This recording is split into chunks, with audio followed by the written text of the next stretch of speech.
Hello, everybody. Welcome to Take the Black Live, the show where myself, Dan Selke, editor of WintersCoin.net, and Mia Johnson of FanCenter.com go over all the latest and greatest Game of Thrones news, Song of Ice and Fire news, fantasy, Marvel, superheroes, sci-fi, space people, the Star Wars. Anything that's worth reporting, we talk about it for your enjoyment. And today it is Halloween. Early Halloween. Oh, yeah. Yeah, okay. there's still a week until Halloween. Today is when we are celebrating Halloween in the fan-sided office. Yeah. And we were asked to dress up. I mean, I didn't, but who are you dressed up as? I am dressed up as casual Captain Marvel. So I've got my shield hat and my 9-inch nail shirt, which I do not own. I had to buy these, so it was an easy costume. And you... I just came in plain clothes. Anyway, today we have... No, I'm a one-eyed beekeeper. All right, let's move on. What do we have to do first? Well, today, first of all, we have some lovely products to model for you. Starting with the My Watch Has Ended beer from Brewery Omgang. Oh, delicious. I mean, it might be. We'll see. I think this is like Brewery Omgang, if you don't know, has been making Game of Thrones beers for quite a while. Like they've made a ton. They've made a lot of them over the years. And this is kind of their way to say goodbye to the show. My Watch Has Ended. It is... Okay, it's got aromas of sweet maple and caramelized sugar, notes of cocoa and toffee, and a smooth, velvety mouthfeel, and a rewarding finish that gently smolders with lingering roast. Ooh. Let's see if it lives up to that. Ooh, it has a really... It's a rich color. It's a rich colored pour. The pour is very nice, is what I've heard people who are into drinks saying. Hope I poured this right. Actually, I'm a little afraid. This is like a death-defying experience. Okay. All right. All right, he did it. Okay. A Cheers, Mia. toast to you. Halloween. This is not going to work. Let's see. Okay.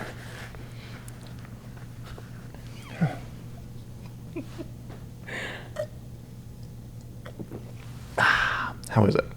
Wow. Yeah, I can really... That, cocoa is Yeah, I definitely taste it. on, at least in the smell. And the toffee or caramel. One of those is really coming through right now. Yeah, there's like a dessert feel to it a little bit. I like it. Oh boy, it's reminding me of Germany. I was like, I've been trying to swear off beer since I came back from Oktoberfest. Was there a lot of beer drinking in Germany? There was a lot of beer. You would be surprised to see what I had packed away. I hope there are pictures. Oh, there are. There are. But yeah, this is, you see, it's got a really nice, rich brown color. You're good at this. You can analyze stuff. Yeah. Coming back from Germany, I'm quite the beer expert. So I enjoy it. Yeah, I like the, I mean, I don't know. Like, I'm not like a beer expert. I'm like a beer guy. Yeah. But I like the dessert notes in this one. Yeah. How it's kind of a fun by-the-fire drink in the dead of winter. It is. Settle and down a fine way to say goodbye to Game of Thrones. I recommend it at first drink. Okay, I'll drink to that. All right, one last. And it's not all we have. We're overflowing with prompts today. We also have a copy of Game of Thrones, A Guide to Westeros and Beyond, the complete series by Miles McNutt, which was handed out at New York Comic Con a couple weekends back, and it's officially on sale November 5th. And, there are actually a lot of these kind of compilations coming out now. I think Kim Renfro has a book out, like an unofficial guide to Game of Thrones, too. Yeah. And now Miles McNutt is a critic who's been, like a lot of the critic world, analyzing Game of Thrones since the beginning. Because it was like a little cottage industry, basically. Like, people got their names made off Game of Thrones criticism.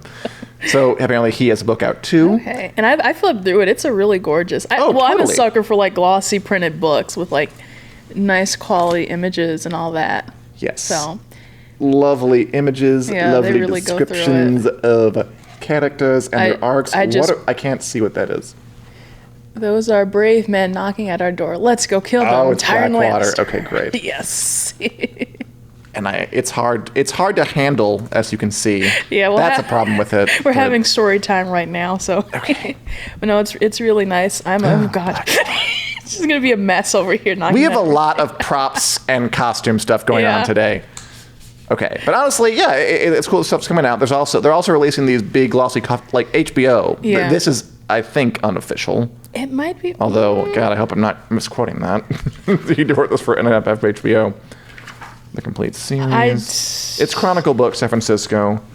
HBO Home Box Office. Yeah. Okay, maybe it is right official. In the slip. Kim Renfro's is unofficial. It's in the title, official guide. So this one is, I take it back. I'm sorry, this is very official, and you should have it. And they're also releasing like the art of Game of Thrones and the costumes of Game of Thrones, which are all written by people who are involved in that, the crew members. Nice. And they have all these. It's really gorgeous. They have like these beautiful spreads about the costumes they made, and then there's like one about the concept art and one about, I think, the photography. So they're going hard on Game of Thrones coffee table books now that the the series is over and B, Christmas is coming. Oh yeah, Christmas is coming. Well, gift guide is already. We've got 2 recommendations already. We do. That's that. Okay, and also there are things happening in the world of Game of Thrones and beyond. Starting with, are you a Lord of the Rings fan, Mia? I'm a casual Lord of the Rings fan. Gotcha. I'm not like as in depth as some people. I've watched the movies. I've watched The Hobbit, so yeah. I mean, if you watched all the movies and all The Hobbit, you know something. I'm there, yeah. I know a thing or two. Are you interested in this new series that Amazon is mounting? This series that they, according to kind of the reports that I've read, the biggest thing about it is the money. They're spending $1 billion committed to 5 seasons up front. Just a big, like they paid, I think, $250 million for the rights to the TV rights for the series alone. Wow. They're going all in on this. It's going to be set during the Second Age of Middle Earth. I don't know if you know enough about the mythology to know what that means. That means nothing to me, but I appreciate you checking in. That's like 1,000 years before the movies. Okay. When Sauron is still like making the rings and way into jewelry making and stuff like that. It's his it's his Etsy phase. Okay. I'm a little sold now. I like jewelry. I like Etsy. And we haven't heard a ton about it, which is weird because of how big the scale is, right? I mean, it's like, how do you hide $1 billion investment when you're going to film something? Yeah. But at this point, finally, we're getting some information on it. And we learned this week that Game of Thrones star Joseph Maul is going to be the main villain, who is name of Oren. Remember Benjen Stark from the show? Uncle Stark. Uncle Stark, yeah. That's uncle to Bran and Sansa and Arya and all those folk. He helped out Jon beyond the wall. He helped out Bran beyond the wall. Yeah. Not like a giant character or anything, but he was there. So he's going to be in it. That's good for him, getting a gig. Oh, yeah. I mean, I'm glad to see that it's coming together, because like they're making another series called Wheel of Time, which is another giant fantasy titan. And we've heard plenty about that. We've heard like Rosamund Pike is in it, and all these people are in it, and they're reading their table read. It's been weirdly quiet for The Lord of the Rings. Yeah, and I really wonder what's going on with that. I mean, considering just like Lord of the Rings in general has such a massive fan base, I don't know if they're like being quiet so that maybe they're like, we don't want to disappoint these people right off the bat. We want to make sure that we get everything right before we announce it and things like that. Because I'm thinking like a fanboy like Stephen Colbert. Real revolt. Sure, he will have a good time having people on his show. Or they're having production issues and things aren't going as smoothly. Because I mean, like part of the issue is, from what I read again, they signed a contract where they had to like start filming by a certain date under the terms of the rights agreement they signed with the Tolkien estate. Jeez. Which, I mean, they paid so much for the rights. Yeah. It's kind of hard to believe it came with strings, too. Like, you're not happy $250 million. You have to have these strings as well. But again, so they hired this guy. We now know who the 2 leads are. Right. These charming young British Australian actresses. We got, I can't read in this eye patch. There you go. Thank God. Will Poulter as Beldor. And Australian actor Michaela Kavanagh as Tyra. Now, again, just as a big LTR nerd like me, those aren't names in J.R.R. Tolkien's Legendarium. Those aren't names we know. Right, okay. And that's what I was wondering. I'm like, are they kind of like starting from scratch with these characters? Like my guess is they are. Okay.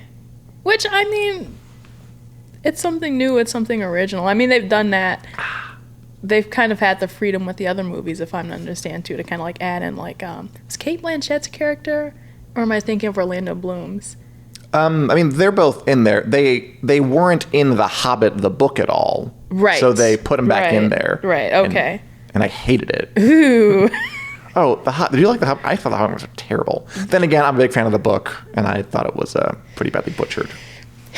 Yeah, you know what? I was going through this is probably the 10th time I'd say this, that I was a huge Sherlock fan, especially when the Hobbit movies came out. So I was just so thrilled to see Martin Freeman.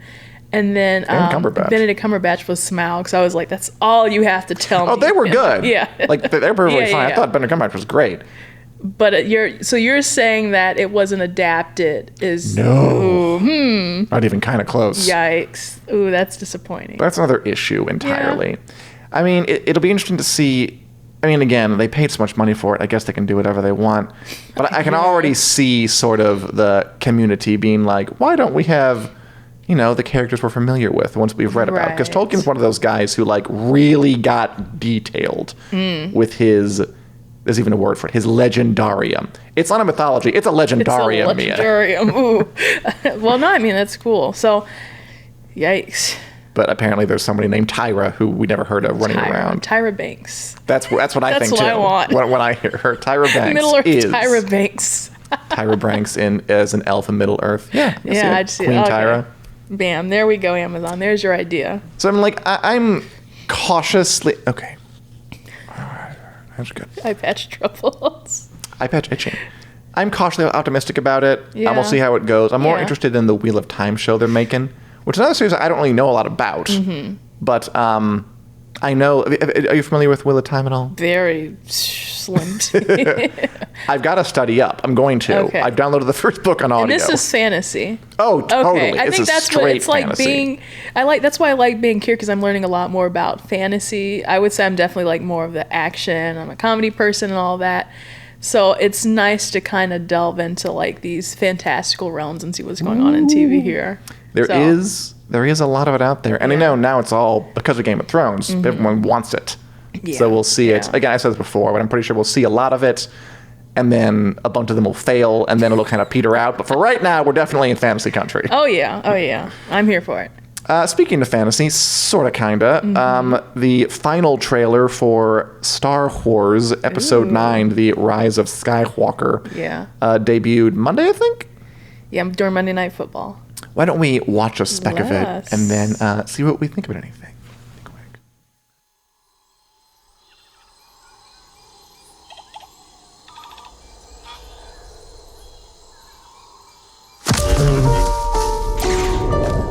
It's an instinct.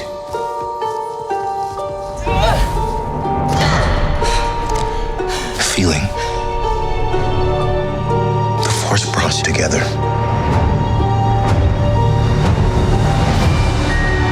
We're not alone.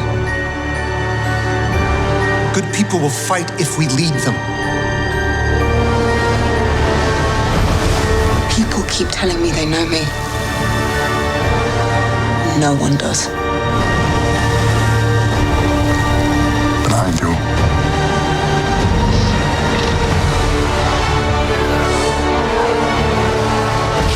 Long have I waited. And now, you're coming. And so on and so forth in that fashion. Yes.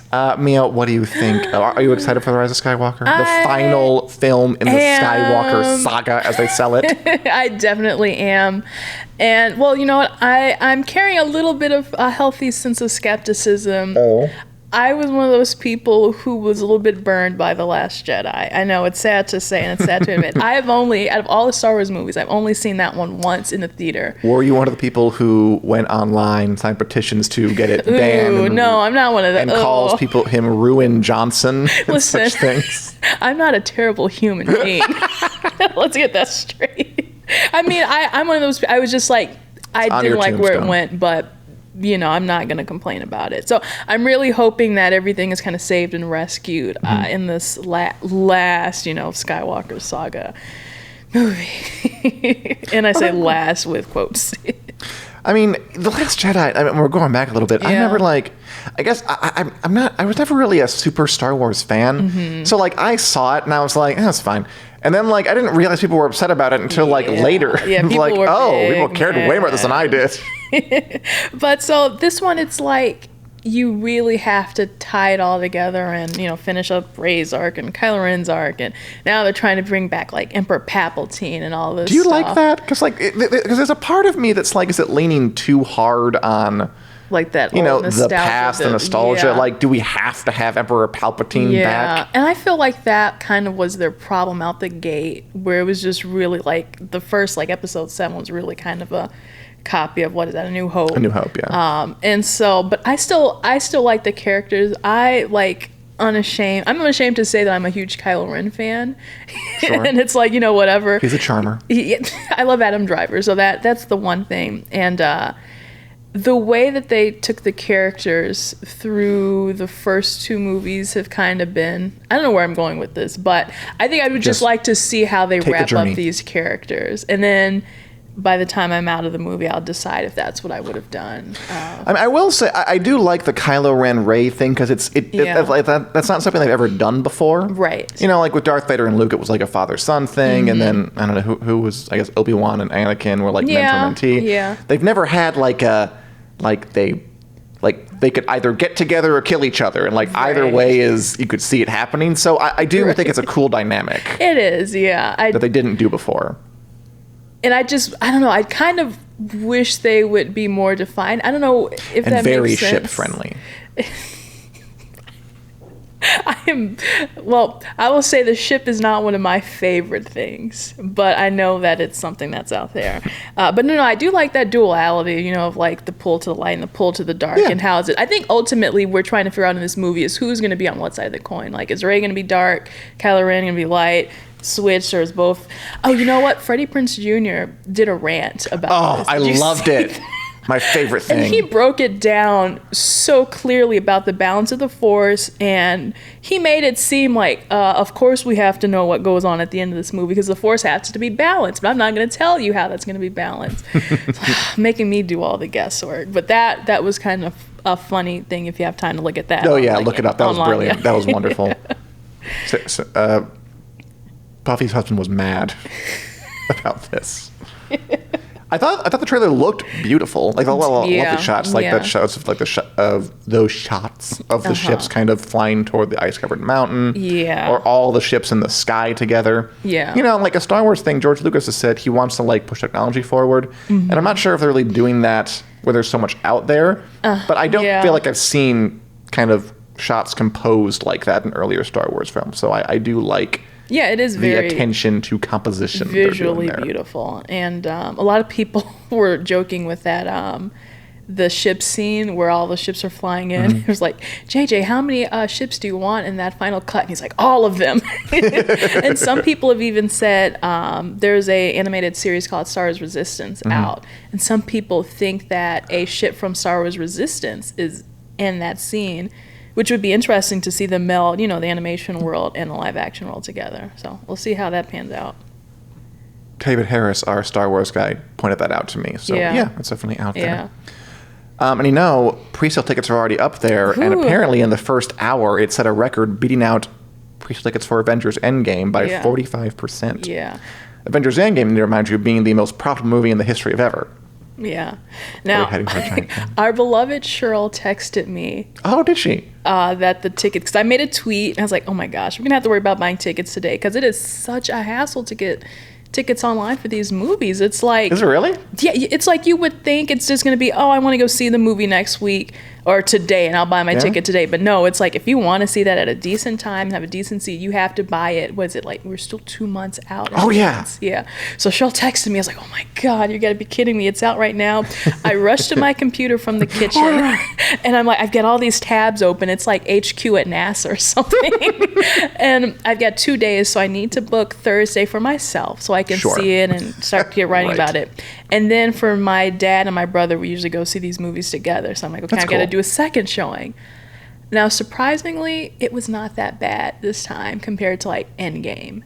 Because Endgame, like all the servers were like throttled and it was like waiting in line and refreshing. And for this, it was just like I was in and out in a couple of minutes. I was like, oh my gosh, thank the Force. That's nice. Yeah. Yes, thank the Force. Did you buy early tickets? Hell no. Oh. I give this elaborate story. I don't know. It's nenever been something I'm interested in. I mean, not Star Wars. Just I didn't buy Endgame either, but I still saw Endgame. I don't know. I feel like I can. I'll find a way to see it. That's what I wish I could be in your spot like that, but it's like I care way too much about it. Like I don't think I had trouble finding an Endgame showing. Like just I didn't see it like opening night like the next day. Yeah, I was like, let's go then. That's lucky. But you know what? I've also a lot of these places now they do like select your seating, and it's like if I'm going solo, it's fine because I can just kind of slip in wherever. Oh yeah. But then when I'm bringing my family, and Very it's true. like now we got to find seats together. We got to make sure it's not like absolutely in the front. And the movie theater I go to has reserved seating. It's like, a really nice theater and all that stuff. So people are like, this is kind of Which one is it? It is the Icon Theater. So it's not AMC and it's not all those other chains. There's only like 2 or 3 in the United States. But it's really cool and fancy. Okay, cool. Not too far from downtown. So that's my go-to spot. I want to bring this up really fast. Yes. I find this pretty interesting. So ticket sales off to a great start. 45% over Endgame. Movie ever.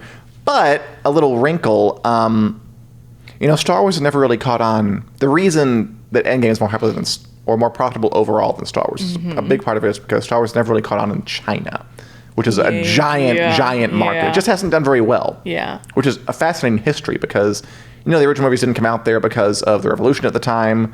And then by the time the prequels came out there, but like it's just like going to see the prequels without having investment in the original story. I get it. If it's just the prequels to rope you in, that's not it's not going to work. It's not. So like they just haven't done all that well. They haven't done super well. So I find fascinating that Disney is partnering with a multinational giant called Tencent to publish all the Star Wars ebooks over there and to write a new Star Wars book starring a Chinese hero written by like a really popular popping author over there. Basically, they're going to try to make Star Wars popular in China by any means necessary. Is this A, terrific, B, nakedly opportunistic and kind of creepy, or C, other? I'm on the... Yikes. Well, let me answer it this way. Sure. You don't have to stick to my multiple I will choice. start with something recently to compare it to, which was South Park, which has been making fun of sucking up to China, basically. And I hope that we don't get like banned in China, because I've been seeing that a lot now, especially with the protests and stuff. I don't know how we work internationally, but I'll say it because we can say stuff. We can. But it is kind of weird where South Park was kind of like poking fun at Disney for trying to be China friendly and just trying to make sure that like one of the episodes revolved around the boys trying to make a movie, and they're like, well, the only way it's going to be profitable is if we market it to China. So while they're making this movie, they have a consultant on set saying, no, you can't say that, no, you can't do that, that's not going to be da-da-da-da-da, to the point where they get frustrated and they're like, okay, never mind. So it really brings up the fact that it's like, well, do I want to do this for creative freedom, or do I want to market it so that the Chinese government is pleased and that they'll sell my movie? So that is a hard line to cross. It is, and I worry that it's only a matter of time before the Disney has its own like NBA or like Blizzard type moment, like running where it has to decide between some kind of free speech on the one hand or keeping China happy on the other. Exactly. Yeah. It's a precarious game, but it's also very interesting. I mean, it genuinely is. It's very fascinating the way it works nowadays. Yeah. And we'll just hunker down and watch what happens, man. We will. Speaking of some controversy, you mentioned that you wouldn't mind talking about the ongoing and growing critical mass of old guard Hollywood directors who are coming out to just crap all over Marvel. Yeah. I did not realize when Martin Scorsese started this, it would be a movement. Yeah, it's been like a whole month and people are not stopping. Oh, by the way, this beautiful... I love it. It's so much fun. This guy was like, this is my new favorite t-shirt. It's like, I don't know if that's like complimentary or insulting. I just know that I love it. It's just brilliant. But just to recap you, Martin Scorsese, the legendary director, Goodfellas, Casino, The Raging Bull, Taxi Driver, all that good stuff, said a couple of weeks ago, of Marvel movies, that's not cinema. The closest I can think of them, as well made as they are, with actors doing the best they can in circumstances, is theme parks. It isn't the cinema of human beings trying to convey emotional, psychological experiences to another human being. And that caused a lot of dust up. Yeah. But honestly, that was nothing Yeah. compared to what other legendary director Francis Ford Coppola said. And just to clarify, like, the things he's made, The Godfather is a very important big movie. Yeah. So is The Godfather Part 2. So is Apocalypse Huge. Now. Yeah. The conversation is great. You know, Jack. Man who knows starring how to make Williams, yes. movies, I'll give it to him. To be fair, unlike Scorsese, he hasn't really stayed really relevant. Yeah. Remember Jack, the Robin Williams movie, where he's like a grown man, but he's a child? That was him. That was him. Oh, okay. Well, maybe he fell off the wagon. I mean, maybe. We can discuss Coppola's filmography some other time. I mean, he also made that like 1990s Keanu Reeves Dracula, which was with Gary Oldman as Dracula, which was fun. Like he's a creature of the 70s. Yeah. But The Godfather is like pretty unimpeachable. Okay, he hates them. Oh yeah. He said, when Martin Scorsese says that the Marvel pictures are not cinema, he's right because we expect to learn something from cinema. We expect to gain something, some enlightenment, some knowledge, some inspiration. I don't know that anyone gets anything out of seeing the same movie over and over again. Martin was kind when he said it's not cinema. He didn't say it's despicable, which I just say it is. Francis Ford Coppola, just being the brave 80-something director he is, just telling it like it is. As I listen to that in my Captain Marvel. I'm so sorry. It's very true. Yeah. And then also a director named Ken Loach, who is, again, an 80-something who's made a lot of powerful, socially conscious films over the years, weighed into. So basically the point is old-time directors from the 70s, they have something to say about Marvel movies. Yeah. How about you, Spielberg? Got anything to say? Lucas, want to come out and say something? Maybe? Yikes. Well, Spielberg was the one who didn't want like Netflix movies to be up for Oscars, wasn't he? He was, but then he signed a giant Apple TV Plus deal. So Well, I guess he just doesn't know. want his Oscars and his Emmys though. So And I mean, he's Lucas, a good guy. Wow. considering he started Star Wars, I think it'd be a little rich of him to come out and decry blockbusters, but whatever. Yeah. Well, a lot of people have also been speaking out, like on the Marvel side, like James Gunn, Mark Ruffalo. James Gunn is like on the front lines. Yeah, and most recently, Bob Iger said something, the Disney CEO, where he was like, I respect their opinions because these are like legendary directors, but he's like, you're also kind of undermining the the hardworking people who worked on these movies, and it's like, it's true. Like, you can imagine like calling it despicable, and you're like one of the thousands who worked on it. Yeah. Like, just the actors, the directors, like the sound technicians, and the costumers, and everything in between. Oh yeah. It's like, despicable now, Francis Ford Coppola. It's insulting, I think, to say that I made a piece of garbage, or I didn't work hard on this, and I think it shows that we have, like, Disney already owns basically probably top 10 movies of all time. Oh yeah. And including Avatar and Titanic. I think Titanic is fine, but they that's besides the point. But most recently with their superhero movies, it's like these people are showing out. They're coming to the theaters, and I think they're taking away something from these movies, because I do too. If That it seems was like a just reach. utter complete crap, we would know. They would know it, and we would not be at the point we're at right now. So and you know what, way back when Robert Downey Jr. responded to the comments on Howard Stern was really trying to stoke the fire and be like, hey, well, don't you think he's trying to start something? I'm shocked. Don't you? And Robert Downey Jr. was so cool and collected. This is why we love him. He was just kind of like, no, he has a right to his opinion, and he really did not try to force like any sort of like taking one side. He's like, no, if that's how they feel about the movie, then that's how they feel. But I'm just going to keep doing my job and feel the way I feel about it. So he answered that so graciously. I mean, I think there is probably an argument to be made that, and I know you're a giant Marvel fan, Yeah. but that Marvel movies, there's a very long tradition of like cinema as art versus cinema as, entertainment. Yeah. And neither is wrong, neither's inappropriate, but there's always been a bit of like, if you're the art house person who go to Cannes, like you have a certain conception of only things that move me, Yeah. or that like go to the human condition are cinema. Yeah. But there's also a very long tradition of like people making popular entertainment, like going back to the 30s with like Astaire and Rogers or whatever dancing across the screen. Like it's perfectly, and it's always been the case that the most artistically accomplished movies aren't necessarily the ones that people love. Yeah. And obviously people love them. They're taking something away from them. Yeah. I mean, they're enjoying them. They're going home and they're devoting, mind share and passion to them. So to just kind of throw them all under the bus. Yeah. And to be fair, Coppola is a lot more kind of gross about it than Scorsese. Yeah, Scorsese was like, it's fine, you can do what you want, but it's not really my thing. Right. But Coppola's like, they're despicable. I made The Godfather. Listen to me. And you know what? Somebody had brought up on Twitter, there's a Hollywood Reporter article from last year where it was like, Coppola watches Black Panther. And the first line of it was like, he had asked at the end of the movie, he had asked to go back and rewatch one of the most exciting scenes during an early screening. So I was like, and this was revealed on the commentary of the Black Panther DVD by the director.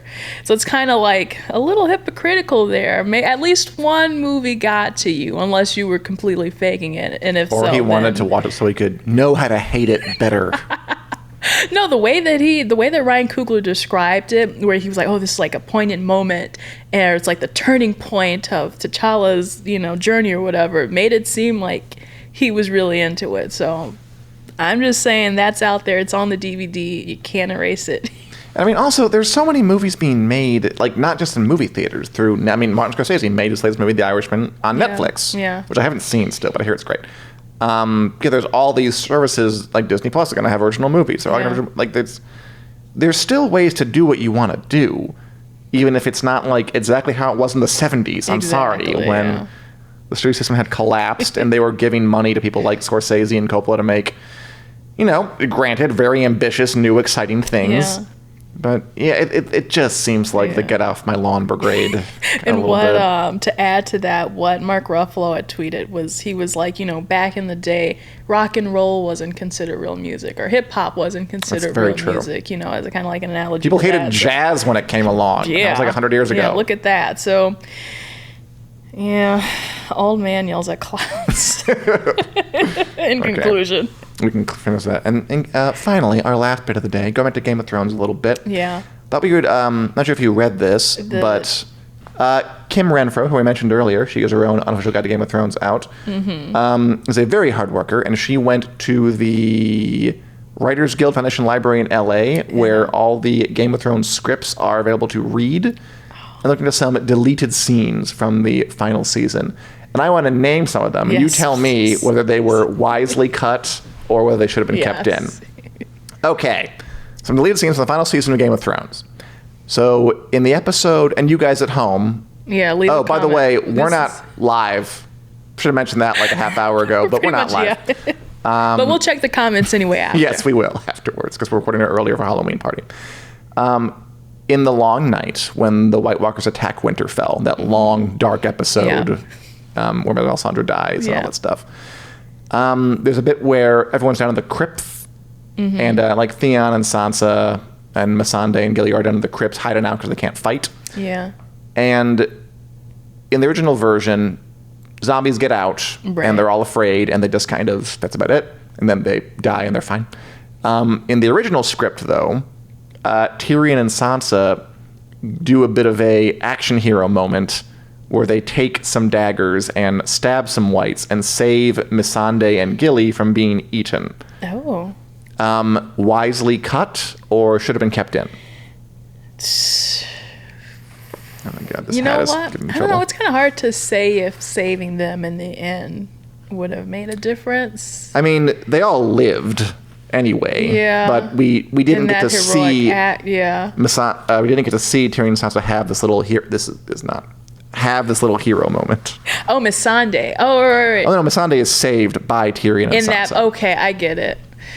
Yeah, only to die I don't in the think next we're episode. Missing anything. I still want zombie Ned Stark, so Me too. That's the only thing that matters. So I think that's fine. I agree with you. Yeah. I think that was fine. Yeah. Like, I think it's kind of out of character for them to be action heroes anyway. Yeah. So I feel like I'm guessing they probably thought that like no one's gonna buy this.